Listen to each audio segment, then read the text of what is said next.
ఒక చిన్న గ్రామంలో రాము, సోము అనే ఇద్దరు స్నేహితులు ఉండేవారు. వారిద్దరూ కలిసి చదువుకున్నారు, కలిసి పెరిగారు. కాలక్రమేణా సోము పెద్ద వ్యాపారవేత్త అయ్యాడు. రాము మాత్రం ఒక చిన్న కూలీగా మిగిలిపోయాడు. చాలా ఏళ్ల తర్వాత ఒకరోజు రాముకు తీవ్రమైన అనారోగ్యం చేసింది. చికిత్సకు కూడా డబ్బులు లేక భయపడుతూనే తన పాత స్నేహితుడు సోముని కలవాలని నిర్ణయించుకున్నాడు. కాని సోము తన పాత స్నేహితుడిని చూడగానే పరుగున వచ్చి కౌగిలించుకున్నాడు.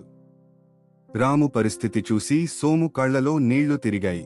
ఏమీ అడగకుండానే రాముకి అవసరమైన వైద్యం చేయించి అతనికి ఒక వ్యాపారాన్ని ఏర్పాటు చేసి ఇచ్చాడు. సోము నవ్వుతూ, స్నేహానికి ఆస్తులతో సంబంధం లేదు రాము, మనసులతో మాత్రమే సంబంధం ఉంటుంది అన్నాడు.